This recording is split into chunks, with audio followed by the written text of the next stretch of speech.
Marketing ನೀವೇ ಮಾಡ್ತೀರಾ ಅಥವಾ? ಇಲ್ಲ, ನಾನೆಲ್ಲ ಟೈಅಪ್ ಆಗಿದ್ದೀನಿ. ನಮ್ಮ ಮರಿ ಕೊಡೋರ ಹತ್ರನೇ ಮರಿ ಅವ್ರ ಹತ್ರ ತರ್ತೀವಿ, ಫೀಡ್ ತರ್ತೀವಿ, ಮೀನೂ ಅವರೇ ಎತ್ಕೊಂಡು ಹೋಗ್ತಾರೆ. ಆದರೆ ಮರಿಗೆ ದುಡ್ಡು ಕೊಡ್ತೀವಿ, ಫೀಡ್ಗೂ ದುಡ್ಡು ಕೊಡ್ತೀವಿ, ಅವರು ಅದೇ ಥರ ದುಡ್ಡು ಕೊಟ್ಟು ಎತ್ಕೊಂಡು ಹೋಗ್ತಾರೆ. ಪೇಮೆಂಟು ಅಷ್ಟೇ, ಒಂದು 8 ರಿಂದ 9 ದಿನ ಚೆಕ್ ಕೊಟ್ಟೋಗಿರ್ತಾರೆ. 8 ರಿಂದ 9 ದಿನದಲ್ಲಿ ಕ್ಲಿಯರ್ ಆಗುತ್ತೆ. ಮರಿಗೆ ಆನ್ ಟೈಮ್ ದುಡ್ಡು ಕೊಡಬೇಕು, ಫೀಡ್ಗೂ ಅಷ್ಟೇ ದುಡ್ಡು ಕೊಡ್ಬೇಕು ನಾವು, ಆಮೇಲೆ ತೊಗೊಂಡೋಗ್ಬೇಕು. ಮೊದಲೆಲ್ಲ ಅಂದರೆ ಏನು ಬರ್ಬೋದು ಲಾಭ ಅಂತಂದ್ರೆ 1 kg 150 ರೂಪಾಯಿ ಖರ್ಚು ಮಾಡ್ತೀರಾ. 8,000 ಮರಿ ಬೆಳೆಯೋಕೆ 12 ಲಕ್ಷ ದುಡ್ಡು ಬೇಕು. ನಿಮಗೆ ಏನಿಲ್ಲ ಅಂದರೆ 20 ಲಕ್ಷ ರಿಟರ್ನ್ ಎಕ್ಸ್ಪೆಕ್ಟ್ ಮಾಡ್ಬೋದು 6 ತಿಂಗಳಿಗೆ. ಬಟ್ ಒಳ್ಳೆ ಕ್ವಾಲಿಟಿ ಮರಿ, ಒಳ್ಳೆ ಸ್ಲಡ್ಜು, ಆಮೇಲೆ ಒಳ್ಳೆ ಪಾಯಿಂಟ್ ಕನ್ಸ್ಟ್ರಕ್ಷನ್ ವರ್ಕ್ ಇದ್ದರೆ ಮಾತ್ರ. ಇಲ್ಲ ಅಂದರೆ 12 ಲಕ್ಷ ಹಾಕಿ 13-14 ಲಕ್ಷ ತಗೋಬೋದು, 2-3 ಲಕ್ಷ ಲಾಭ ನೋಡ್ಬೋದು ಅಷ್ಟೇ. ಇವೆಲ್ಲ ಕ್ವಾಲಿಟಿಯಾಗಿದ್ದು ಸೈಂಟಿಫಿಕ್ ವೇಯಲ್ಲಿ ಪಾಯಿಂಟ್ ಇದ್ದರೆ ಮಾತ್ರ ಚೆನ್ನಾಗಿ ನೀವು ಏನಿಲ್ಲ ಅಂದರೆ 6 ತಿಂಗಳಿಗೆ 6-7 ಲಕ್ಷ ದುಡ್ಡು ನೋಡ್ಬೋದು. ಸರ್ ನಮಸ್ತೆ. ನಮಸ್ಕಾರ ಸರ್. ಸರ್ ಒಂದು ಸ್ವಲ್ಪ ನಿಮ್ಮ ಕಿರುಪರಿಚಯ ಮಾಡ್ಕೊಡ್ತೀರಾ ಸರ್? ಸರ್ ನನ್ನ ಹೆಸರು ಅರುಣ್ ಕುಮಾರ್ ಅಂತ, BE ಮೆಕ್ಯಾನಿಕಲ್ ಇಂಜಿನಿಯರಿಂಗ್ ಗ್ರಾಜ್ಯುಯೇಟು. ಬೆಂಗಳೂರಲ್ಲಿ MNC ಕಂಪ್ನಿಗಳಿಗೆ ಕೆಲಸ ಮಾಡ್ತಾಯಿದ್ವಿ, ಲಕ್ಷಾಂತರ ರೂಪಾಯಿ ಸಂಬಳ ಬರ್ತಾಯಿತ್ತು ಅವಾಗ್ಲೂ. ಬಟ್ ಸುಮಾರು ಕಡೆ ತುಂಬ ಜಮೀನಿತ್ತು ನಮ್ಮದು, ನೋಡ್ಕೊಳೋರು ಯಾರೂ ಇರಲಿಲ್ಲ. ಆಮೇಲೆ ಎಷ್ಟು ದಿನ ಕೆಲಸ ಮಾಡೋದು ಅಂತ ಅಂದಾಗ ಆಲ್ಟರ್ನೇಟ್ ಏನಾದರೂ ಒಂದು ಬಿಸ್ನೆಸ್, ಅಗ್ರಿಕಲ್ಚರಲ್ ಬಿಸ್ನೆಸ್ ಸ್ಟಾರ್ಟ್ ಮಾಡಬೇಕು ಅಂದಾಗ ತುಂಬ ಈಸಿಯಾಗಿ ಸಿಕ್ಕಿದ್ದು ಅಂದರೆ ಈ ಮೀನು ಕೃಷಿ. ಇದರಲ್ಲಿ ತುಂಬ ಮೇಂಟೆನೆನ್ಸ್ ಕಡಿಮೆ, ನೀರಿರ್ಬೇಕು ಚೆನ್ನಾಗಿ, ಹಂಗಾಗಿ ಇದನ್ನು ಆಯ್ಕೆ ಮಾಡ್ಕೊಂಡಿದ್ದೀವಿ ನಾವು. ಸರ್ ಈಗ ಸ್ಟಾರ್ಟ್ ಮಾಡಿ ಎಷ್ಟು ವರ್ಷ ಆಯಿತು ಸರ್? ಸರ್ ಇದು ಆಲ್ರೆಡಿ 2 ವರ್ಷದ ಮೇಲೆ ದಾಟಿದೆ. ದಾಟಿದೆ. ಇದು 3ನೇ ಬ್ಯಾಚು. ಈ ಕಡೆ ನೋಡ್ಬೋದು ನೀವು, ಇದು ನೆಕ್ಸ್ಟ್ ಎಕ್ಸ್ಪ್ಯಾನ್ಷನ್ ಮಾಡ್ತಾ ಇದ್ದೀವಿ. ಇಲ್ಲಿ ಸುಮಾರು 8-9 ಸಾವಿರ 12 ಸಾವಿರವರೆಗೂ ಕೆಪಾಸಿಟಿ ಇದೆ ಇದು. ಬಟ್ ನಾವು ಒಂದು 8,008 ಚಿಲ್ಲರೆ ಬಿಟ್ಕೊಂಡಿದ್ದೀವಿ, ಯಾಕಂದರೆ ಹಂತವಾಗಿ ರೈಸ್ ಮಾಡ್ತಾ ಹೋಗ್ತೀವಿ. ಅನುಭವ ಸಿಕ್ಕ ಮೇಲೆ ಇದು 20,000 ಕೆಪಾಸಿಟಿದು ಮಾಡ್ತಾ ಇದ್ದೀವಿ. ಈ ಕಡೆ 20,000. ಬಟ್ 20,000 ಅಷ್ಟೂ ಬಿಡೋದಿಲ್ಲ. ಇದಕ್ಕೆ ಒಂದು 12,000 ಸ್ಟಾರ್ಟ್ ಮಾಡ್ತೀವಿ. ಅದು ಹೊಂದ್ಕೊಂಡ್ಮೇಲೆ ಪೂರ್ತಿ ಕಮಾಂಡ್ ಸಿಕ್ಕಿದ ಮೇಲೆ ರೈಸ್ ಮಾಡ್ಕೊತ ಹೋಗ್ತೀವಿ. ಸರ್ ಅಂದರೆ ಇದಕ್ಕಿಂತ ಇದು ಜಾಸ್ತಿ ಇದೆ ಸರ್? ಹೌದು, ತುಂಬ ದೊಡ್ಡದಿದೆ. ಇದು ಸುಮಾರು ಒಂದು ಅರ್ಧ ಎಕರೆ ಬರುತ್ತಿದ್ದು, 100-200 ಇದು. ಸರ್ ಈ ಮೀನು ಕೃಷಿ ಮಾಡೋಕ್ಕೆ ಮುಖ್ಯವಾಗಿ ಏನು ಬೇಕು ಸರ್? ಸರ್ ಮೀನು ಕೃಷಿ ಮಾಡೋಕ್ಕೆ ಮುಖ್ಯವಾಗಿ ನೀರು ಬೇಕು. ನೀರು ಬೇಕೇ ಬೇಕು. ಆಮೇಲೆ ಅನುಭವ ಬೇಕು. 3ನೇದು ಟೆಕ್ನಿಕಲ್ ನಾಲೆಡ್ಜ್ ಇರಬೇಕು. ಈಗ ಕುರಿ ಸಾಕ್ತಂಗೆ, ಅಡಿಕೆ ಗಿಡ ಸಾಕ್ತಂಗೆ ಅಷ್ಟು ಸುಲಭ ಅಲ್ಲ ಇದು. ಸ್ವಲ್ಪ ಟೆಕ್ನಿಕಲ್ ನಾಲೆಡ್ಜ್ ಇಲ್ಲ ಅಂದ್ರೂ ಬೆಳಗ್ಗೆ ಅಷ್ಟೊತ್ತಿಗೆ ಎಲ್ಲ ಮೀನುಗಳು ಮೇಲೆ ತೇಲ್ಬಿಡುತ್ತೆ. ಆಮೇಲೆ ನೀರು ಬೇಕು ಅಂದ್ರಿ. ನೀರಲ್ಲಿ ನಾನು ಕೇಳ್ದಂಗೆ ಒಂದು ಸಿಹಿ ನೀರಿದೆ, ಉಪ್ಪು ನೀರಿದೆ, ಮತ್ತೆ ಹಾರ್ಡ್ ನೀರಿದೆ, ನೀರು ಅಂತ ಬರುತ್ತೆ. ಹೌದು. ಈ 3ರಲ್ಲಿ ಯಾವ ನೀರು ಇದ್ರೆ ಚೆನ್ನಾಗಿ? ಆಲ್ಮೋಸ್ಟ್ ಅಲ್ಲಿ ಉಪ್ಪು ನೀರು ಒಂದು ಬಿಟ್ಟು, ನೀರು ಬಾಯಿಗೆ ಹಾಕೊಂಡ್ರೆ ಉಪ್ಪು ಬರುತ್ತೆ ಗೊತ್ತಾ, ಆ ಥರ ಉಪ್ಪು ನೀರು ಒಂದು ಬಿಟ್ಟು ಯಾವ ಥರ ನೀರಿದ್ರೂ ಮೀನು ಕೃಷಿ ಮಾಡ್ಬೋದು. ತೀರಾ ಉಪ್ಪು ನೀರಿದ್ರೆ ಅದು ಸ್ವಲ್ಪ FCR ಕಡಿಮೆ ಆಗುತ್ತೆ, ಲಾಭಾಂಶ ಕಡಿಮೆ ಆಗುತ್ತೆ. ಬರೋದ್ರಲ್ಲಿ 200 ರೂಪಾಯಿ ಸಿಗೋ ಜಾಗದಲ್ಲಿ 70 ರೂಪಾಯಿ ಸಿಗುತ್ತೆ, ಆ ಥರ. ಸರ್ ಈಗ ನೀವು ಮೀನು ಕೃಷಿ ಐಡಿಯಾ ಹೆಂಗೆ ಬಂತು ಸರ್ ಅದನ್ನು ಮಾಡಬೇಕು ಅಂತ? ಸರ್ ನಾನು ಬೆಂಗಳೂರಲ್ಲಿ ಕೆಲಸ ಬಿಟ್ಟಾಗ ಸುಮಾರು ಕಡೆ ಫಸ್ಟು ಕೋಳಿ ಫಾರಮ್ ನೋಡೋಣ ಅಂತ ನೋಡಿದೆ. ಅದಾದಮೇಲೆ ಕುರಿದು ಮಾಡೋಣ ಅಂತ ಯೋಚನೆ ಮಾಡಿದೆ. ಎಲ್ಲದನ್ನೂ ಕಂಪೇರ್ ಮಾಡಿ ನೋಡಿದಾಗ ಕೋಳಿ ಫಾರಮಲ್ಲಿ ನೀವು ಒಂದು ಶೆಡ್ ಕಟ್ಟೋಕ್ಕೆ 15 ಲಕ್ಷ ಬೇಕು ಬಂಡವಾಳ. ನೀವು ಹಾಕಿರೋ ದುಡ್ಡನ್ನ ನಿಮಗೆ ತಗೊಳಕ್ಕೆ ಏನಿಲ್ಲ ಅಂದರೂ 3-4 ವರ್ಷ ನಿಮಗೆ ಬೇಕು. ನಿಮ್ಮ ಹತ್ರ ದುಡ್ಡು ಎಕ್ಸ್ಟ್ರಾ ಇದೆ, ನಾನು ಹಾಕ್ತೀನಿ, ಡೆಡ್ ಇನ್ವೆಸ್ಟ್ಮೆಂಟ್ ಇದೆ ಅಂದರೆ ಓಕೆ. ಇಲ್ಲಪ್ಪ ನಾನು ಸಾಲ ಮಾಡಿ ಹಾಕ್ತೀನಿ ಅಂತಂದರೆ 3-4 ವರ್ಷ ಕಾಯಬೇಕು, ಇಂಟ್ರೆಸ್ಟು ಮ್ಯಾಚ್ ಆಗೋದಿಲ್ಲ. ಹಂಗಾಗಿ ನಾನು ಎಲ್ಲ ಕಡೆ ತಿರುಗಿ ನೋಡಿದಾಗ ಮೀನು ಬೆಸ್ಟು. ಹಾಕಿರೋ ಅಷ್ಟು ಬಂಡವಾಳ 6 ತಿಂಗಳಲ್ಲಿ ಬರುತ್ತೆ.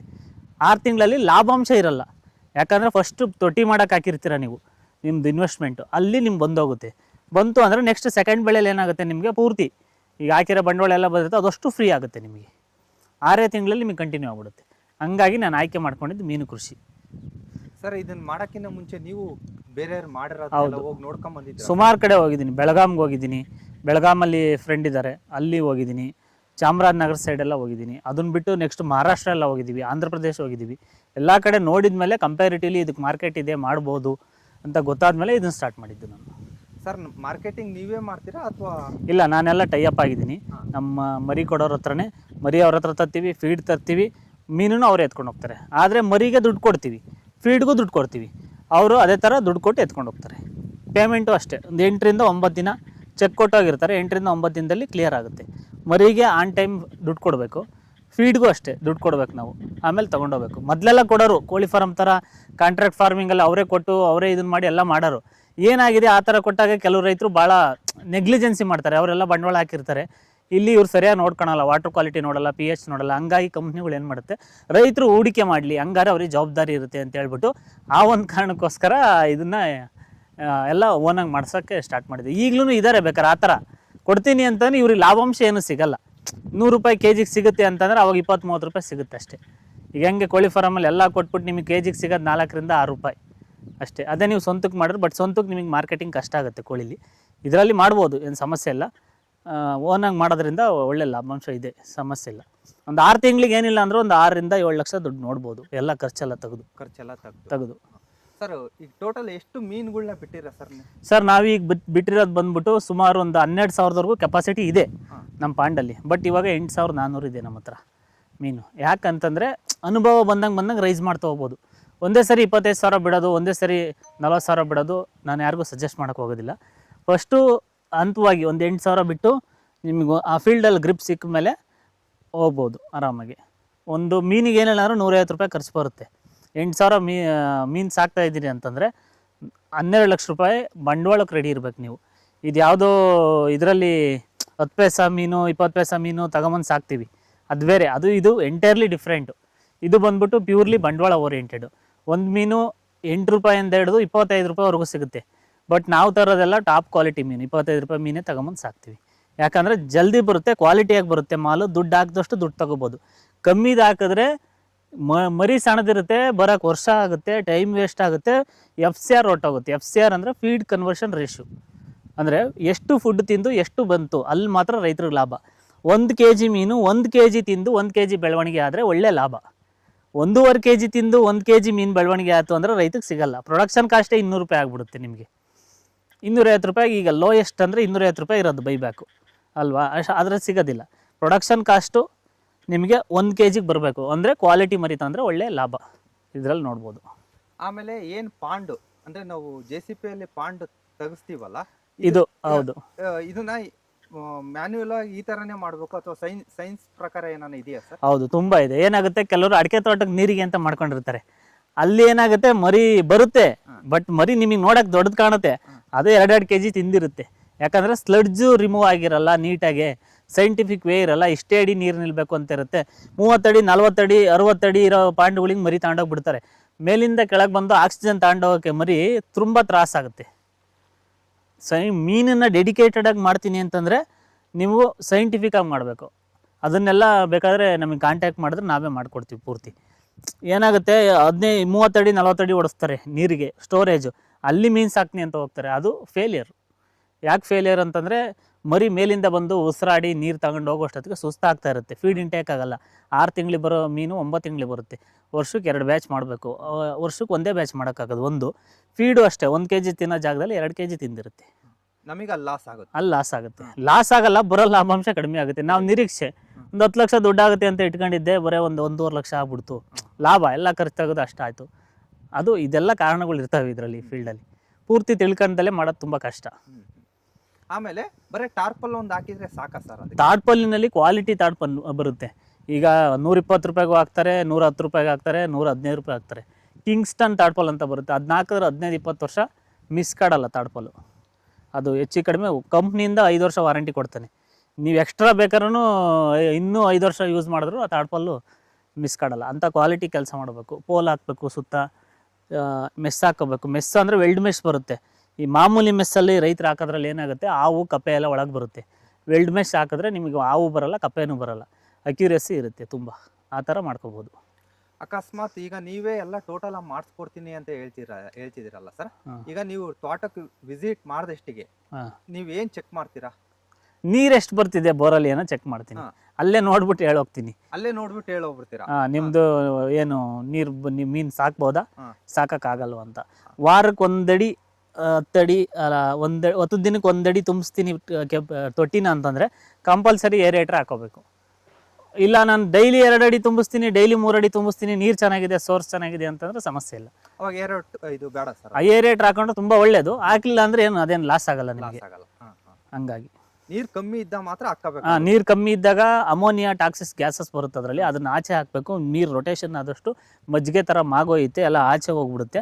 ಆಚೆ ಹೋದಾಗ ನೀರು ಕ್ವಾಲಿಟಿ ಮೇಂಟೈನ್ ಆಗುತ್ತೆ. ಕಂಪಲ್ಸರಿ ಹಾಕ್ಲೇಬೇಕು. ಅವಾಗ ರೈತರು ಕೆಲವ್ರದ್ದು 2 ಇಂಚು ಸ್ಲೋ ಬರ್ತಿರುತ್ತೆ, ನೀರು ಬರೋದು ತುಂಬ ಲೇಟ್ ಆಗ್ತಿರುತ್ತೆ. ಅವಾಗೆಲ್ಲ ಏರೇಷನ್ ಹಾಕಲೇಬೇಕು. ಇಲ್ಲ ಅಂದರೆ ಮರಿ ಡೈಲಿ 5 ಮರಿ 10 ಮರಿ ಸಾಯಕ್ಕೆ ಸ್ಟಾರ್ಟ್ ಆಗುತ್ತೆ. ಪೂರ್ತಿ ಗೈಡೆನ್ಸ್ ಇಲ್ದಲೇ ಮಾಡ್ತೀನಿ ಅಂದರೆ ತುಂಬ ಕಷ್ಟ. ಯಾಕಂದರೆ ಇದು ಏನು ಮೆಡಿಸನ್ ಹಾಕಬೇಕು, ಈಗ ವಾರಕ್ಕೊಂದು ಪ್ರೊಸೀಜರ್ ಇರುತ್ತೆ, 15 ದಿನಕ್ಕೊಂದು ಪ್ರೊಸೀಜರ್ ಇರುತ್ತೆ, ಈ ಥರದ್ದೆಲ್ಲ ಇರುತ್ತೆ. ನಾವು ಇದಕ್ಕೆಲ್ಲ ಟ್ರೈನಿಂಗ್ ಹೋಗಿದ್ದೆ ತುಂಬ ಕಡೆ. ಸಿಫಾ ಅಂತ ಬರುತ್ತೆ, central institute of fisheries and aquaculture, Hyderabad training ಇದೆ, ಹೆಬ್ಬಾಳದಲ್ಲಿ ಟ್ರೈನಿಂಗ್ ಇದೆ, GK ಇದೆ, ಹೆಸರುಘಟ್ಟದಲ್ಲಿ ಟ್ರೈನಿಂಗ್ ಇದೆ. ಈ ಥರ ಗೌರ್ಮೆಂಟು ಟ್ರೈನಿಂಗ್ ಸೆಂಟ್ರ್ಗಳಲ್ಲಿ ವಾರ 15 ದಿನ ಹೋಗಿ ಮಾಡೋದು ತುಂಬ ಸೈಂಟಿಫಿಕ್ ಮಾಡೋದು ಒಳ್ಳೆಯದು. ಬ್ಲೈಂಡಾಗಿ ಮಾಡೋದಕ್ಕಿಂತ ತಿಳ್ಕೊಂಡು ಮಾಡೋದು. ವಾಟರ್ ಕ್ವಾಲಿಟಿ ಮ್ಯಾನೇಜ್ಮೆಂಟ್ ಯಾವ ಥರ ಮಾಡಬೇಕು, ಫೀಡ್ ಮ್ಯಾನೇಜ್ಮೆಂಟ್ ಯಾವ ಥರ ಮಾಡಬೇಕು, ಈ ಥರ ಮಾಡಿದ್ರೆ ಸಕ್ಸಸ್ ಕಾಣ್ಬೋದು. ಈಗ ಟೋಟಲ್ ಎಷ್ಟು ರೈತರಿಗೆ ಮಾಡಿಸ್ಕೊಟ್ಟಿರಾ ಸರ್ ನೀವು? ಸುಮಾರು ಒಂದು 4-5 ರೈತರಿಗೆ ಆಲ್ರೆಡಿ ಮಾಡಿಸ್ಕೊಟ್ಟಿದ್ದೀನಿ. ನಮ್ಮ ಸುತ್ತಮುತ್ತ ಇರೋರಿಗೆ 4-5 ರೈತರಿಗೆ ಯಾರ್ಯಾರು ನಮ್ಮ ಕಡೆಯಿಂದಲೇ ಎಲ್ಲ ಪೂರ್ತಿ ಇದು ಮಾಡಿದ್ರೆ ಅವ್ರಿಗೆಲ್ಲ ನಾವು ಮಾಡಿಸ್ಕೊಟ್ಟಿದ್ದೀವಿ. ಕೆಲವು ರೈತರು ಅವ್ರಾಗೆ ಓನಾಗಿ ಮಾಡ್ಕೊತಿದ್ದಾರೆ. ಅವ್ರೂ ಮಾಡ್ಬೋದು, ಏನು ಸಮಸ್ಯೆ ಇಲ್ಲ. ಅವರೇ ಮಾಡ್ತೀನಿ ಅಂದ್ರೂ ಮಾಡ್ಬೋದು, ಒಬ್ರು ಗೈಡೆನ್ಸ್ ತಗೊಂಡು ಮಾಡ್ತೀನಿ ಅಂದ್ರೂ ಮಾಡ್ಬೋದು. ನಾವು ಅದಕ್ಕೆ ಯಾವುದೇ ಥರ ಚಾರ್ಜ್ ಮಾಡಲ್ಲ. ಫೋನ್ ಮಾಡಿ ಕೇಳಿ ಅದಕ್ಕೆಲ್ಲ ಯಾವುದೇ ಥರದ್ದು ಏನು ಚಾರ್ಜಸ್ ಏನು ಮಾಡೋದಿಲ್ಲ ನಾವು. ಆಮೇಲೆ ಸರ್, ಈಗ ನೀವು ಮೀನು ನೀವೇ ಮಾರಾಟ ಮಾಡ್ತೀರಾ, ಕಂಪ್ನಿ ಕೊಟ್ಟು? ಇಲ್ಲ, ನಮ್ದೆಲ್ಲ ಬೈಬ್ಯಾಕ್ ಅಗ್ರಿಮೆಂಟ್ ಇದೆ. ಆ ಥರ ಈ ಓನಾಗಿ ಮಾಡ್ತೀನಿ ಅಂದರೆ ಸ್ವಲ್ಪ ರಿಸ್ಕು, ತುಂಬ ಕಷ್ಟ. ಈಗ 10-12 ಟನ್ ಮೀನು ಇರುತ್ತೆ. ಅಷ್ಟು ಒಂದೊಂದು ಗಾಡಿಗೆ 800 kg ಅಷ್ಟೇ ಹಾಕೋದು. 12 ಬುಲರೇ ಬೇಕು. 12 ಬುಲರ ಬಾಡಿಗೆನೇ 3 ಲಕ್ಷ ಆಗುತ್ತೆ. ಹೆಚ್ಚು ಕಮ್ಮಿ 30,000 ಇಲ್ಲಿಂದ ತಮಿಳ್ನಾಡು ಹೋಗುತ್ತೆ, ಆಂಧ್ರ ಹೋಗುತ್ತೆ, ಅಷ್ಟವರೆಗೂ ಕೇಳಿದ್ರೆ. ಹಂಗಾಗಿ ನಾವೆಲ್ಲ ₹100 ಕಮ್ಮಿ ಆದ್ರೂ ಪರವಾಗಿಲ್ಲ, ಎಲ್ಲ ಇಲ್ಲೇ ಕೊಡ್ತಿದ್ದೀವಿ. ಯಾಕಂದರೆ ಇಲ್ಲೇ ಮನೆ ಬಾಕ್ಲಲ್ಲಿ ನಮಗೆ ದುಡ್ಡು ಸಿಗುತ್ತೆ, ಟೆನ್ಷನ್ ಇಲ್ಲ, ನಾವು ಮಾರ್ಕೆಟ್ಗೆ ಹೋಗಂಗಿಲ್ಲ, ಅಲ್ಲೇ ರಿಸ್ಕ್ ಇರಲ್ಲ, ಎಲ್ಲದನ್ನು ನಾವೇ ತಿನ್ನಬೇಕು ಅನ್ನೋ ಇದಿರಲ್ಲ. ಹಂಗಾಗಿ ಇಲ್ಲೇ ಕೊಡೋದ್ರು ತುಂಬ ಉತ್ತಮ. ಈಗ ದಾಳಿಂಬೆ ಬೆಳೆದು ತುಂಬ ರೈತರು ಏನು ಮಾಡ್ತಾರೆ, ಹೊಲದಲ್ಲೇ ಕೊಟ್ಬಿಡ್ತಾರೆ. ಯಾಕೆ ಅಂತಂದ್ರೆ ಅವ್ರಿಗೆ ಅನುಕೂಲ ಇರುತ್ತೆ. ಹಂಗಾಗಿ ಆ ಥರ ಇದೂ ಅಷ್ಟೇ, ಎಲ್ಲ ಇಲ್ಲೇ ಕೊಡ್ತಿದ್ದೀವಿ ಸದ್ಯಕ್ಕೆ. ಸರ್, ಪ್ರತಿದಿನ ಎಷ್ಟು ಟೈಮ್ ಫುಡ್ ಕೊಡ್ಬೇಕು ಸರ್? ಬೆಳಿಗ್ಗೆ ಸಾಯಂಕಾಲ. ಮರಿಯಲ್ಲಿದ್ದಾಗ 3 ಟೈಮ್, 1-1.5 ಮಂತು ಬೆಳಿಗ್ಗೆ ಮಧ್ಯಾಹ್ನ ಸಾಯಂಕಾಲ ಹಾಕಬೇಕು. ಅದಾದ್ಮೇಲೆ 2 ಟೈಮ್, ಬೆಳಿಗ್ಗೆ ಸಾಯಂಕಾಲ. ಏನು 10 ನಿಮಿಷದಿಂದ 1/4 ಗಂಟೆ ಕೆಲಸ ಅಷ್ಟೇ. ಈ ಕುರಿಯಲ್ಲಾದ್ರೆ ನೀವು ಹೊರ ಕೊಡಿ, ಒಳ ಕೊಡಿ, ತೊಟ್ಟಿಗೆ ಕ್ಲೀನ್ ಮಾಡು, ಅದು ಲೇಬರ್ ಓರಿಯೆಂಟೆಡ್. ಇದು ಲೇಬರ್ ಏನು ಕೇಳೋದಿಲ್ಲ. ಒಬ್ಬ ಓನರ್ ಇದ್ರೆ 4-5 ಪಾಯಿಂಟ್ ಮೇಂಟೈನ್ ಮಾಡ್ಬೋದು. 4-5 ಪಾಯಿಂಟ್ ಒಬ್ಬನೇ ಮನುಷ್ಯ ಸಾಕು. 4-5 ಪಾಯಿಂಟ್ ಅಂದ್ರೆ ಸುಮಾರು 40,000 ಮರಿ ಈಜಿಯಾಗಿ ಸಾಕ್ಬೋದು. ಸರ್, ಆ ಫುಡ್ ನ ನೀವು ಏನು ನಿಮ್ ಪಾಂಡ್ ಸುತ್ತಲೂ ಹಾಕೊಂಡ್ಬರ್ತೀರಾ? ಇಲ್ಲ, ಆ ತಪ್ಪು ಮಾಡಕ್ ಹೋಗ್ಬಾರ್ದು ಯಾವತ್ತು. ಅದೇನಾಗುತ್ತೆ, ಓಡಾಡ್ಸ್ಬಿಡುತ್ತೆ. ಸ್ಟಾರ್ಟಿಂಗ್ ಅಲ್ಲಿ ಏನಾಗುತ್ತೆ, ಯಾವ ತರ ನೀವು ಕಲ್ಸಿರ್ತೀರ ಅದಕ್ಕೆ ಆ ತರ. ಈಗ ನೀವು ಅದನ್ನ ಒಂದ್ ಸೈಡ್, ಒಂದ್ ಲೈನ್, 130 ಅಂದ್ರೆ ಒಂದು ಬದುಕ್ ಕಡೆ ಕಲ್ಸ್ಕೊಂತ ಹೋಗ್ಬೇಕು. ಇಲ್ಲಿ 2 ಬಕೆಟ್, ಅಲ್ಲಿ 2 ಬಕೆಟ್, ಅಲ್ಲಿ 2 ಬಕೆಟ್, ಈ ತರ. ಆಮೇಲೆ ತಿಂತ ಗೊತ್ತಾಗುತ್ತೆ ಫೀಡಿಂಗು ಬಿಟ್ಬಿಡುತ್ತೆ. ಅವಾಗ ಸ್ಟಾಪ್ ಮಾಡ್ಬೇಕು. ಡಿಮ್ಯಾಂಡ್ ಫೀಡಿಂಗ್ ಅಂತ ಕರಿತೀವಿ ಅದನ್ನ. ಮೀನು ಎಷ್ಟು ತಿನ್ನುತ್ತೋ ಅಷ್ಟು ಮಾತ್ರ ಹಾಕ್ಬೇಕು. ಫಾಸ್ಟ್ ಆಗಿರುತ್ತೆ ಅದು. ಆ ವಿಡಿಯೋದಲ್ಲಿ ನಾನು ತೋರಿಸ್ತೀನಿ ಆಮೇಲೆ. ಫಾಸ್ಟ್ ಆಗಿರುತ್ತೆ. ತಿಂತ ಅದು ಒಂಥರ ಟೈಗರ್ ತರ ಅಟ್ಯಾಕ್ ಮಾಡುತ್ತೆ. ಈಗ ನಾಯಿಗೆ ಬಿಸ್ಕೆಟ್ ಹಾಕ್ದಾಗ ಎಗರು ತಿನ್ನುತ್ತಾ ಆ ತರ ತಿಂತಾ ಇರುತ್ತೆ. ಸ್ವಲ್ಪ ಸ್ಲೋ ಆಯ್ತು ಅಂದ್ರೆ ಫೀಡಿಂಗ್ ಕಮ್ಮಿ ಮಾಡ್ಬೇಕಷ್ಟೇ, ಇನ್ನೇನಿಲ್ಲ. ಸರ್, ಮತ್ತೆ ಫೀಡಿಂಗ್ ಮೆಡಿಸಿನ್ ಎಲ್ಲ ಮಿಕ್ಸ್ ಮಾಡ್ಬೇಕಾಗುತ್ತೆ? ಹೌದು, ಅದೆಲ್ಲ ಲಿವರ್ ಟಾನಿಕ್ ಬರುತ್ತೆ, ಕ್ಯಾಲ್ಸಿಯಂ ಬರುತ್ತೆ. ಅದೆಲ್ಲ 5 ನಿಮಿಷದ ಕೆಲಸ ಅಷ್ಟೇ, ಅದೇನು ದೊಡ್ಡ ಕೆಲಸನೇ ಇಲ್ಲ. ಅದಕ್ಕಿನ್ನ ಈಸಿಯಾಗಿ ಮಾಡ್ತೀನಿ ಅಂದರೆ ಯಾವ ಕೆಲಸನೂ ಇಲ್ಲ ನಿಮಗೆ. ಈಗ ಕಲ್ಸೋದು, ಈಗ ಒಂದು ಹಸು ಸಾಕ್ತೀನಿ ಅಂದರೆ ನಿಮಗೆ ಈ ಕಡೆ ಸೊಪ್ಪು ಹಾಕಬೇಕು, ಕಟ್ ಮಾಡಬೇಕು, ತಗೊಂಬರ್ಬೇಕು, ಸಗಣಿ ಕ್ಲೀನ್ ಮಾಡಬೇಕು, ಕಾಸು ಮಾಡಬೇಕು, ಈ ಥರ ಕಷ್ಟ ಇರುತ್ತೆ. ಇದರಲ್ಲಿ ಏನಿಲ್ಲ, ಕಂಪ್ನಿಯಿಂದ ಫೀಡ್ ಬರುತ್ತೆ, ಜಸ್ಟ್ ನೀರಲ್ಲಿ ಹಾಕ್ತೀರ ಅಷ್ಟೇ. ತುಂಬ ಈಸಿ ವರ್ಕ್. ಸರ್, ಈಗ ಮೊನ್ನೆ ಎಲ್ಲ ಮೋಡ ಎಲ್ಲ ಮುಚ್ಕೊಂಡಿತ್ತು, ಅಂತ ಟೈಮಲ್ಲಿ ಏನಾಗುತ್ತೆ, ಸ್ವಲ್ಪ ಫೀಡಿಂಗ್ ಕಮ್ಮಿ ಇರುತ್ತೆ. 50 kg ತಿನ್ನೋ ಜಾಗದಲ್ಲಿ 42 kg 45 kg ಈ ತರ ಒಂದು 7-8 kg ಕಮ್ಮಿ ತಿನ್ನುತ್ತೆ. ಆಮೇಲೆ ಡಿಸೆಂಬರ್ ಮತ್ತೆ ಜನವರಿಲಿ 2 ತಿಂಗಳು ಸೇರಿ ಅದು ಒಂದೇ ತಿಂಗಳು ಲೆಕ್ಕ. ಯಾಕಂದ್ರೆ ಅವಾಗ ಚಳಿ ಬರುತ್ತೆ. ಚಳಿಯಲ್ಲಿ ಏನಾಗುತ್ತೆ, ಫೀಡಿಂಗ್ ಇಂಟೇಕ್ ಕಮ್ಮಿ ಆಗುತ್ತೆ ಮೀನು. ಈಗ ಕೆರೆಯಲ್ಲೂ ಅಷ್ಟೇ ಬೇಟೆ ಆಗಲ್ಲ, ಫೀಡಿಂಗ್ ಇಂಟೇಕ್ ಕಮ್ಮಿ ಆಗುತ್ತೆ. 10 kg ತಿನ್ನೋ ಜಾಗದಲ್ಲಿ 2-3 kg ಬಂದ್ಬಿಡುತ್ತೆ ಅದೆಲ್ಲ. ಸರ್, ಪ್ರತಿದಿನ ನೀರ್ನ ಏನ್ ಮಾಡ್ತೀರಾ ಸರ್? ಹೊರಗಡೆ ಎಲ್ಲ ತೋಟಕ್ಕೆ ಹೊಡಿತೀವಿ. ಪ್ರತಿದಿನ ಏನ್ ಮಾಡ್ತೀವಿ, ತೋಟಕ್ಕೆ. ನೀವು ನೋಡ್ಬೋದು ಈ ಕಡೆ ತೆಂಗಿನ ಮರ ಎಲ್ಲ ಎಷ್ಟು ಚೆನ್ನಾಗಿ, ಎಲ್ಲ ಒಳ್ಳೆ ಗೊಬ್ಬರ ಇದು. ಮ್ಯಾನ್ಯೂರ್ ಅಂತ ಕರಿತೀವಲ್ಲ ನಾವು, ಒಳ್ಳೆ ಗೊಬ್ಬರ ಇದೆಲ್ಲ. ಇಳುವರಿ ಎಲ್ಲ ತುಂಬಾ ಚೆನ್ನಾಗಿದೆ. ಈ ಅಡಿಕೆ ಗಿಡ ನೋಡ್ಬೋದು ಹೆಂಗ್ ಕಾಣುತ್ತೆ, ಫುಲ್ಲು ಡಾರ್ಕ್ ಗ್ರೀನ್ ಆಗಿದೆ ನೋಡಿ. ಅಂದ್ರೆ ನೀರ್ನ ತೋಟಕ್ಕೆ ಬಿಡ್ಬೋದು. ತುಂಬಾ ಒಳ್ಳೆ ಗೊಬ್ಬರ ಇದು. ಇದರಿಂದ ಏನು ಸಮಸ್ಯೆ ಇಲ್ಲ. ಒಳ್ಳೆ ನಾವು ಆಚೆ ಕಡೆ ಗೊಬ್ಬರ ತಂದು ಹಾಕೋದು ದುಡ್ಡು ಉಳಿಯುತ್ತೆ. ಹೌದು. ಎಲ್ಲ ಡ್ರಿಪ್ ಮುಖಾಂತರ ಬಿಟ್ಬಿಡ್ತೀರಾ? ಡ್ರಿಪ್ ಮುಖಾಂತರ ತಿಳಿ ನೀರು ಹೊಡಿಬೇಕು. ಗಲೀಜೇನ್ ಬರುತ್ತೆ, ಅದನ್ನ ಪಕ್ಕಕ್ಕೆ ಒಂದು ಗುಂಡಿಲಿ ಹಾಕೊಂಡು ಆ ಗುಂಡಿಲಿ 6 ತಿಂಗಳಿಗೆ ಒಂದ್ಸರಿ ಎತ್ತ ಹಾಕ್ಬೇಕು ಮ್ಯಾನ್ಯಲ್ಗೆ. ತಿಳಿ ನೀರು ಫುಟ್ಬಾಲ್ ಹಾಕೊಂಡು ತಿಳಿ ತೇಲ ತರ ಹಾಕಿ ಡ್ರಿಪ್ ಮುಖಾಂತರ ಕೊಡಬೇಕು. ಆ ಗಲೀಜ್ನ ಯಾವ ಟೈಮ್ನಲ್ಲಿ ಎತ್ಬೇಕು ಸರ್? ಆ ಮೀನೆಲ್ಲ ಮುಗಿದ್ಮೇಲೆ 6 ತಿಂಗಳಿಗೆ ಒಂದು ಕಲ್ಚರ್ ಮುಗೀತು ಅಂದರೆ ಒಳಗಡೆಯಿಂದ ಒಂದು 2-3 ಲೇಬರ್ನಿಟ್ಟು ಎತ್ತಾಕಬೇಕು. ಇಲ್ಲಾಂದ್ರೆ ಸ್ಲಡ್ಜ್ ಮೋಟ್ರ್ ಬರುತ್ತೆ, ವಿಗಾರ್ಡ್ದು CRIದು ಸ್ಲಡ್ಜ್ ಮೋಟ್ರ್ ಇದ್ದಾವೆ, ಸಗಣಿ ಕಬ್ಬಡ ಹೊಡೆಯವು. ಅದನ್ನು ಹಾಕಿದ್ರೆ ಎತ್ತು ಹೊರ ಕುಡಿತಾವೆ. ಅದನ್ನ ಡ್ರಿಪ್ಪಿಗೆ ಕೊಡಬಾರ್ದು, ಡ್ರಿಪ್ಪಿಗೆ ಕಟ್ಟುತ್ತೆ. ಸರ್ ಈಗ ನಿಮ್ದು ಎಷ್ಟು ಬ್ಯಾಚ್ ಆಯ್ತು ಸರ್ ಇಲ್ಲಿಗೆ? ಇದು ಆಲ್ರೆಡಿ 3ನೇ ಬ್ಯಾಚು. 3ನೇ ಬ್ಯಾಚಲ್ಲಿ ಯಾವಾಗನ ಮೀನು ಸ್ವಲ್ಪ ಡೆತ್ ಆಗಿರೋದು ಆ ಥರ? ಇದೆ ಸುಮಾರು ಇದೆ. 3ನೇ ಬ್ಯಾಚಲ್ಲಿ ಒಂದು ಬ್ಯಾಚಲ್ಲಿ ಸುಮಾರು ಒಂದು 400-500 ಮರಿ ಡೆತ್ ಆಗ್ಬಿಡ್ತು. ಯಾಕಾಯ್ತು ಅಂತಂದ್ರೆ ವಾಟರ್ ಲೆವೆಲ್ ಕಮ್ಮಿ ಇಟ್ಕೊಂಡು ಆಯ್ತು. ಅದು ಗೊತ್ತಿರಲ್ಲ, ನಮಗೆ ಅನುಭವ ಇರಲ್ವಲ್ಲ. ಹಂಗಾಗಿ ಯಾವತ್ತು ಮಿನಿಮಮ್ 5 ಅಡಿ ಮೇಲೆ ನೀರನ್ನ ಮೇಂಟೈನ್ ಮಾಡ್ಬೇಕು, 5-6 ಅಡಿ ಮೇಲೆ ನೀರು ಮೇಂಟೈನ್ ಮಾಡಬೇಕು. ಗೊತ್ತಿಲ್ದಲೆ 2-3 ಅಡಿಗೆ ನೀರು ತಂದ್ವಿ ಅಂದರೆ ಆಕ್ಸಿಜನ್ ಕೊರತೆಯಿಂದ ಹಂಗಾಗುತ್ತೆ. ಆಮೇಲೆ ನಿಮ್ಮ ಪಾಂಡಲ್ಲಿ ಈಗ ಮೀನುಗಳೆಲ್ಲ ಮೇಲೆ ಇಲ್ಲೇ ಇಲ್ಲಲ್ಲ ಸರ್? ಅದು ನೀವು ಹಗಲೊತ್ತು ಬೆಳಿಗ್ಗೆ ಹೊತ್ತು ಚೆನ್ನಾಗಿ ಫೀಡಿಂಗ್ ಮಾಡಿರುತ್ತೆ. ಬೆಳಿಗ್ಗೆ ಹೊತ್ತು ನೀವು ಯಾರು ಬಂದ್ರೂ ಬರಲ್ಲ. ನೀವು ಯಾವ್ದು ಬೇರೆ ಪಾಂಡಲ್ಲಿ ಹೋಗ್ತೀರಾ, ನೀವು ಬಂದ ತಕ್ಷಣ ಅಲ್ಲಿ ಬರ್ತಿದ್ಯಾ ಮೀನು ಅಂದ್ರೆ ಅದ್ರ ಅರ್ಥ ಸರಿಯಾಗಿ ಫೀಡಿಂಗ್ ಮಾಡಿಲ್ಲ ಅಂತ ಅರ್ಥ. ಸೊಂಪಾಗಿ ತಿಂದು ಸೊಂಪಾಗಿ ಆಟ ಆಡ್ಬೇಕದು, ಬರಲೇಬಾರ್ದು, ಹತ್ರಕ್ಕೆ ಕಾಣಬಾರ್ದು. ಸಾಯಂಕಾಲ ಫೀಡಿಂಗ್ ಟೈಮಿಗೆ ಬರಬೇಕದು, ಅವಾಗ ಒಳ್ಳೆ ಫೀಡಿಂಗ್ ಆಗಿದೆ ಅಂತ ಅರ್ಥ. ಆಮೇಲೆ ಸರ್ ಈಗ ನೀವೇ ಮಾಡಿಸ್ಕೊಡ್ತೀನಿ ಅಂದ್ರಲ್ಲ, ಅದ್ರದ್ದು ಒಂದು ಪೂರ್ತಿ ಡೀಟೇಲ್ಸ್ ಹಾಕ್ಕೊಡ್ರಿ ಸರ್. ಈಗ ಏನು ಪಾಂಡು JCP ತೆಗ್ಸೋದ್ರಿಂದ ಹಿಡಿದು ಆಮೇಲೆ ಏನು ನೀವು ಸುತ್ತಲೂ ಕಲ್ಕಂಬ ನೆಟ್ಟಿದ್ದೀರಲ್ಲ, ಅದೆಲ್ಲ ಸೇರಿ ನಿಮ್ದೇನಾ ಸರ್? ಎಲ್ಲ ಅಂದರೆ ನಾವು ಯಾರಿಗೂ ಫೋರ್ಸ್ ಮಾಡಲ್ಲ ಮಾಡ್ರಿ ಅಂತ. ಕೆಲವ್ರು ಇಂಟ್ರೆಸ್ಟ್ ಇರೋರು ಬರ್ತಾರೆ, ಅವ್ರೇನು ಮಾಡ್ತಾರೆ, ಬಂಡವಾಳ ಹೂಡೋಕ್ಕೆ ರೆಡಿ ಇರ್ತಾರೆ. ಏನು ಮಾಡ್ತಾರೆ, ಅವರೇ ಮಾಡಿಸ್ಕೊಂತೀನಿ ಅಂತ ಹೋಗ್ತಾರೆ. ಸುಮಾರು ಒಂದು 2-3 ಲಕ್ಷ ಉಳಿತಾಯ ಮಾಡ್ಬೋದು ರೈತರು ಮಾಡಿದ್ರೆ. ಪಾಂಡ್ ಕನ್ಸ್ಟ್ರಕ್ಷನಲ್ಲಿ 1 ಲಕ್ಷ 2 ಲಕ್ಷ ಅವರು ಅಂದರೆ ಕ್ವಾಲಿಟಿ ವರ್ಕ್ ಮಾಡಲ್ಲ, ಉಳ್ಸಕ್ಕೆ ಹೋಗ್ತಾರೆ. ಉಳ್ಸಕ್ಕೆ ಹೋದಾಗ ಏನಾಗುತ್ತೆ, ಸೈಂಟಿಫಿಕ್ ವೇ ಅಲ್ಲಿ ತೊಟ್ಟಿ ಇರೋದಿಲ್ಲ, ಸ್ಲಡ್ಜ್ ಫಾರ್ಮೇಷನ್ ಜಾಸ್ತಿಯಾಗಿ ಮೀನುಗಳು ವರಿಯಲ್ಲ ಅಂದರೆ FCR ಬರಲ್ಲ, ಅವಾಗ ರೈತರು ಲಾಸ್ ಆಗುತ್ತೆ. ಹಂಗಾಗಿ ಈಗ ನಮಗೆ ಅಂದರೆ ಒಂದು ಕಮಾಂಡ್ ಇರುತ್ತೆ, ಈ ಥರನೇ ಬರಬೇಕು, ಇಲ್ಲಿ ಇಷ್ಟೇ ಅಡಿ ಬರಬೇಕು, ಇಲ್ಲಿಷ್ಟೇ ಈ ಥರದ್ದು ಬರಬೇಕು, ಇದೇ ಥರ ಸ್ಲಡ್ಜ್ ಬರಬೇಕು, ಇದೇ ಥರ ಔಟಿಂಗ್ ಬರಬೇಕು, ಔಟಿಂಗ್ ಸಿಸ್ಟಮ್ ಅಂತ ಇರುತ್ತೆ. ಹಂಗಾಗಿ ನಾನು ರೈತರಿಗೆ ಒತ್ತಾಯ ಮಾಡೋಕ್ಕಲ್ಲ, ನೀವು ಮಾಡ್ಕೊಂಡ್ರಿ ಅಂದರೆ ಮಾಡ್ಕೊಳ್ಳಿ, ಸಮಸ್ಯೆ ಇಲ್ಲ. ಇಲ್ಲ ಸರ್ ನಮಗೆ ಪಕ್ಕಾ ರಿಸಲ್ಟ್ ಬೇಕು, ಔಟ್ಪುಟ್ ಕರೆಕ್ಟಾಗಿ ಬೇಕು, ನಮಗೆ ಅದೇನಿದೆ ನೀವೇ ಮಾಡಿರಿ ಅಂತಂದ್ರೆ ನಾನು ಮಾಡ್ತೀನಿ ಅಷ್ಟೇ. ಈಗ ಎಲ್ಲರಿಗೂ ಬಂದವ್ರಿಗೆಲ್ಲ ಒತ್ತಾಯ ಮಾಡೋಕ್ಕೋಗಲ್ಲ. ಸರ್ ನೀವು ಮಾಡ್ತೀನಿ ಅಂತ ಮಾಡ್ಕೊಳ್ಳಿ. ಆಮೇಲೆ ಸರ್ ಈಗ ಟಾರ್ಪಲ್ ಎಷ್ಟು ಲಕ್ಷ ರೂಪಾಯಿದು ಹೋಗುತ್ತೆ ಸರ್? ಸರ್ ಅರ್ಧ ಎಕರೆಗೆ ಹಾಕ್ಬೇಕು ಅಂದ್ರೆ ಕ್ವಾಲಿಟಿಯಾಗಿ ಹಾಕ್ಬೇಕು ಅಂದ್ರೆ 4 ಲಕ್ಷ ಮೇಲೆ ಬೇಕು ತಾಡ್ಪಲ್. 4 ಲಕ್ಷ ಅರ್ಧ ಎಕರೆಗೆ ಹಾಕ್ಸ್ಬೇಕು. ಕ್ವಾಲಿಟಿ ತಾಡ್ಪಲ್ ಹಾಕ್ಬೇಕು. 10 ವರ್ಷ 15 ವರ್ಷ ತಾಡ್ಪಲ್ ಏನೂ ಆಗಬಾರ್ದು. ತೀರಾ ಲೋ ಕ್ವಾಲಿಟಿ ಹಾಕ್ತೀನಿ ಅಂದ್ರೆ 1.5-2 ಲಕ್ಷಕ್ಕೆಲ್ಲ ಹಾಕ್ಬೋದು. ಒಂದು 3 ವರ್ಷ ಬರಲಿ, ನನಗೆ 2 ವರ್ಷ ಬರಲಿ ಅಂತಂದ್ರೆ ಹಾಕ್ಬೋದು, ಸಮಸ್ಯೆ ಇಲ್ಲ. ಒಂದು 4-4.5 ಲಕ್ಷ ಖರ್ಚು ಮಾಡಿದ್ರೆ ಕ್ವಾಲಿಟಿ ತಾಡ್ಪಲ್ ಹಾಕ್ಬೋದು. ಅಕಸ್ಮಾತ್ ನಿಮಗೆ ಕೆಲಸ ಮಾಡಕ್ ಬಂದವರಿಗೆ ಏನೇನು ಕೊಡ್ಬೇಕಾಗುತ್ತೆ ಸರ್? ಅವರು ಒಂದು ಲೇಬರ್ ಕೊಡ್ಬೇಕಾಗತ್ತೆ ತಾಡ್ಪಲ್ ಎಳೆಯರಿಗೆ, ಒಂದು 6-7 ಜನ, ಒಂದು generator 7 KV 5 KV ಮೇಲ್ಗಡೆದು 7 KV 7 to 10 KV generator ಒಂದು ಕೊಟ್ಟರೆ ರೆಡಿ ಮಾಡ್ತೀವಿ ತಾಡ್ಪಲ್. ಈಗ ಕೆಲಸ ಮಾಡಿರ್ತೀರಾ 1 ವರ್ಷ 1.5 ವರ್ಷ ಆದ್ಮೇಲೆ ಏನೋ ಟಾರ್ಪಲ್ ಡ್ಯಾಮೇಜ್ ಆಯ್ತು, ಏನಾಯ್ತು ಅಂದ್ರೆ ಏನು ಮಾಡ್ಬೇಕು? ಅದಕ್ಕೆಲ್ಲ ನಮಗೆ ಫೋನ್ ಮಾಡಿದ್ರೆ, ನಾವು ಮಾಡಿದ್ರೆ, ನಾವು ಅದನ್ನ ಪಾಂಡ್ ಕನ್ಸ್ಟ್ರಕ್ಷನ್ ಮಾಡಿದ್ರೆ ರೈತರಿಗೆ ಯಾವುದೇ ಥರದ್ದು ಬಸ್ ಚಾರ್ಜ್ ಸಮೇತ ಕೇಳಲ್ಲ. ಅಷ್ಟು ನೀಟಾಗಿ ನಾವು ರೆಡಿ ಮಾಡ್ಕೊಡ್ತೀವಿ ವಾಪಸ್ಸು. ಏನೂ ಆಗಲ್ಲ. ನೀವೇನು ಎತ್ತು ನಾಯಿ ಈ ಥರದ್ದೆಲ್ಲ ಒಳಗೆ ಬಿಡಬಾರ್ದು, ಬ್ಲೇಡ್ ಹಾಕಬಾರ್ದು ಅಷ್ಟೇ. ಅದೇನೂ ಆಗಲ್ಲ. ಆಲ್ಮೋಸ್ಟ್ ಅಲ್ಲಿ ಎತ್ತು ಬೀಳೋದು, ನಾಯಿ ಬೀಳೋದು, ಈ ಥರ ಪ್ರಾಣಿಗಳು ಹೋಗಿ ಬಿದ್ದಾಗ ಸಮಸ್ಯೆ ಆಗುತ್ತೆ ಅಷ್ಟೇ. ಅದನ್ನೆಲ್ಲ ಮಿಸ್ ಹಾಕಿ ಗೇಟ್ ಹಾಕಿರ್ತೀವಲ್ಲ, ಅದು ಅವಾಯ್ಡ್ ಆಗುತ್ತೆ. ಅಂದ್ರೆ ನೀವು ಸರ್ ಎಲ್ಲ ಕಲ್ಕಂಬನು ನೆಟ್ಕೊಡ್ತೀರಾ? ಕಲ್ಕಂಬ ಎಲ್ಲ ಐರನ್ ಪೋಲ್ ಹಾಕ್ತೀವಿ. ಐರನ್ ಪೋಲ್ ಕಬ್ಬಣದವು ಎಲ್ಲ. ಮನುಷ್ಯ ಓಡಾಡಿದ್ರೆ ತಲೆಗೆ ತಾಗಬಾರ್ದು, ಮೇಲ್ಗಡೆ ತಾಗಬಾರ್ದು. ಬರ್ಡ್ ನೆಟ್ ಹಾಕಿರ್ತೀವಿ, ಅದೇನು ತಾಗಬಾರ್ದು ಸರ್. ಅದು ನೆಟ್ ಹಾಕೋದು ಹದ್ದುಗಳು ಬರಬಾರ್ದು ಅಂತನಾ? ಹದ್ದು ನೀರ್ ಕಾಗಿ ಎಲ್ಲ ಬರಬಾರ್ದು ಅಂತ. ಸರ್ ಈಗ ಅಕಸ್ಮಾತ್ ನೀರೇನ ಪಾಚಿ ಕಟ್ತು ಅಂದ್ರೆ ಮೀನ್ ಸಾಯೋ ಚಾನ್ಸಸ್ ಇರುತ್ತಾ ಸರ್? ಇರುತ್ತೆ, ಖಂಡಿತ ಇರುತ್ತೆ. ವಾಟರ್ ಕ್ವಾಲಿಟಿ ಮ್ಯಾನೇಜ್ಮೆಂಟ್ನ ಮೆಡಿಸನ್ಸ್ ಬರ್ತವೆ, ಆ ಮೆಡಿಸನ್ ಹಾಕೋಬೇಕು ಒಂದು. ಅದಾದ್ಮೇಲೆ ಏರೇಟರ್ ಹಾಕೋಬೇಕು. ಏರೇಟರ್ ಹಾಕೊಂಡ್ರೆ ಅಷ್ಟೊಂದು ಪಾಚಿ ಬರೋದಿಲ್ಲ. ಈಗ ಹೆಂಗೆ 8,000 ಬಿಟ್ಟಿರ ಅಂದ್ರೆ 8,400-300 ಮರಿ ಎಕ್ಸ್ಟ್ರಾ ಕೊಟ್ಟಿರ್ತಾರೆ ಆಚರಿ ಕಡೆಯಿಂದ. ಏನಾದರೂ ಸಮಸ್ಯೆ ಆಗಿ ಹೋದ್ರು ನಿಮ್ಗೆ 200-300 ಮರಿ ಹೋದ್ರು 8,000 ಉಳಿಯೋ ಥರ ಕೊಟ್ಟಿರ್ತಾರೆ. ಅದೇನು ಸಮಸ್ಯೆ ಇರಲ್ಲ. ಈಗ 8,000 ನಿಮ್ಮ ಹತ್ರ ದುಡ್ಡು ತಗೊಂಡಿರ್ತಾರೆ ಅಂದರೆ ಒಂದು 300-400 ಮರಿ ಎಕ್ಸ್ಟ್ರಾ ಕೊಟ್ಟಿರ್ತಾರೆ.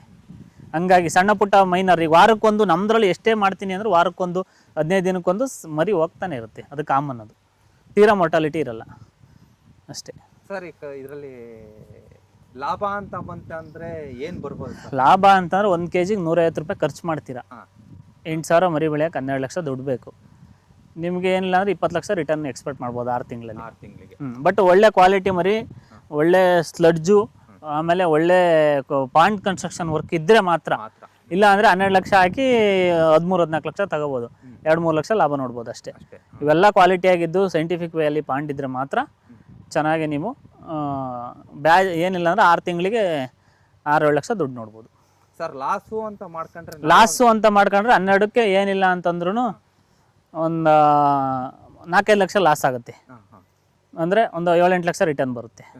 ಯಾಕಂದರೆ ನೀರು ಸರಿಯಾಗಿ ಮೇಂಟೈನ್ ಮಾಡ್ದಲ್ಲೇ ಮರಿ ಸಾಯೋದು ಈ ಥರ ಎಲ್ಲ ಆದಾಗ ಆ ಥರ ಆಗುತ್ತೆ. ಲಾಸು ಅನ್ನೋದು ಇದೆ, ಈಗ ಎಲ್ಲದನ್ನು ಪಾಸಿಟಿವ್ ಹೇಳ್ಬಾರ್ದು. ಯಾಕಂದರೆ ಕರೆಕ್ಟಾಗಿ ಮೇಂಟೈನ್ ಮಾಡ್ಬೇಕಷ್ಟೆ. ಈಗ ಅಡಿಕೆನೇ ಆಗಲಿ ಸರಿಯಾಗಿ ಗೊಬ್ಬರ ಹಾಕಿಲ್ಲ ಅಂದರೆ ಆ ವರ್ಷ ಇಳುವರಿ ಬರೋಲ್ಲ. ಮರ ಇರುತ್ತೆ 3 ಗೊನೆ ಬಿಡೋತಕ್ಕ ಅರ್ಧ ಗೊನೆ ಬಿಟ್ಟಿರುತ್ತೆ ಅಷ್ಟೇ. ಈಗ ತೆಂಗೆ ಆಗಲಿ ಮರ ಇರುತ್ತೆ ಅಷ್ಟೇ, 100 ಕಾಯಿ ಬಿಡೋತಕ್ಕ 20 ಕಾಯಿ ಬಿಡುತ್ತೆ ಆ ಥರ.